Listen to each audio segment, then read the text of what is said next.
News, सच जरूरी है। नमस्कार दर्शकों, ये एमएनएस न्यूज नेटवर्क और आप देख रहे हैं एमएनएस न्यूज टीवी। मैं हूं आपके साथ शुभांगी। तो आइए देखते हैं आज की कुछ खास खबरें।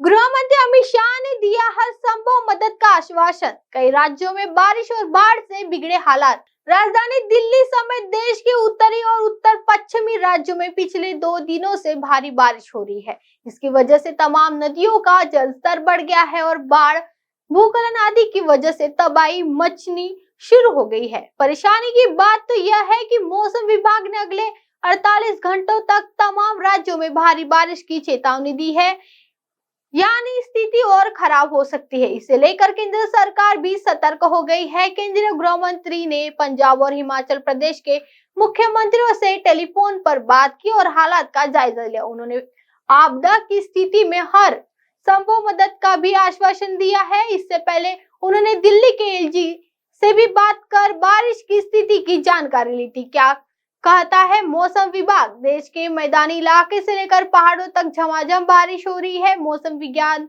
विभाग ने रविवार को बताया कि जुलाई के पहले 8 दिनों में हुई बारिश ने देश भर में बारिश की कमी की भरपाई कर दी है। मानसून के मौसम में अभी तक कुल 2.43 मिलीलीटर बारिश हुई है, जो सामान्य 2% अधिक है। मौसम विभाग से मिले आंकड़ों के अनुसार उत्तर भारत 59% अधिक वर्षा दर्ज की है। मध्य भारत में सामान्य से 4% अधिक वर्षा दर्ज की है।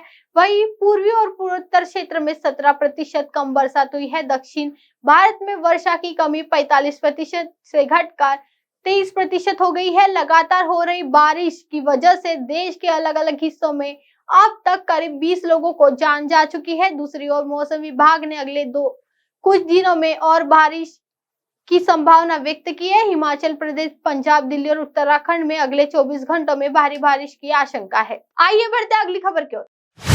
मल्लिकार्जुन खड़गे ने बंगाल में हुई चुनाव हिंसा की निंदा। पश्चिम बंगाल पंचायत चुनाव में हुई हिंसा को लेकर ममता सरकार राजनीतिक दलों के निशाने पर आ गई है।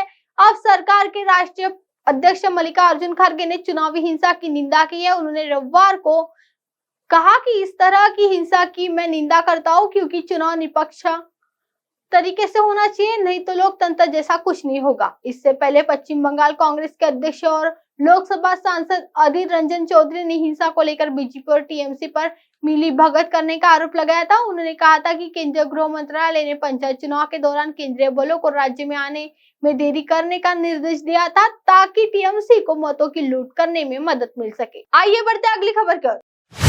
उद्धव ठाकरे ने अजित पवार पर कसा तंज। उद्धव ठाकरे ने बीजेपी पर निशाना साधते हुए कहा, मुख्यमंत्री पद के बंटवारे पर 2019 के विधानसभा चुनाव से पहले लिए गए फैसले का भाजपा ने सम्मान किया होता तो भाजपा कार्यकर्ताओं को अब दूसरे दलों के लिए कालीन नहीं बिछानी पड़ती थी। मालूम हो कि महाराष्ट्र 2019 के विधानसभा चुनाव के बाद उद्धव ने लंबे समय तक अपनी सहयोगी रही भाजपा के मुख्यमंत्री पद के बंटवारे के मुद्दों को लेकर गठबंधन तोड़ लिया था।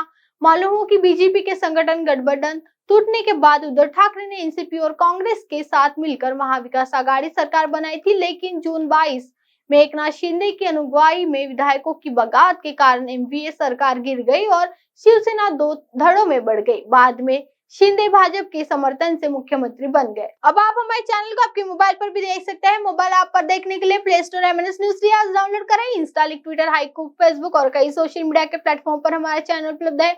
आप इसे यूट्यूब पर भी देख सकते हैं। आप हमारे चैनल को लाइव भी देख सकते हैं www.mnsnewstv.com पर। फिलहाल वक्त चला दर्शकों ब्रेक का। ब्रेक से लौटने के बाद देखिएगा देश और दुनिया की तमाम खबरें। बनी रही है एमएनएस न्यूज टीवी पर। नमस्कार।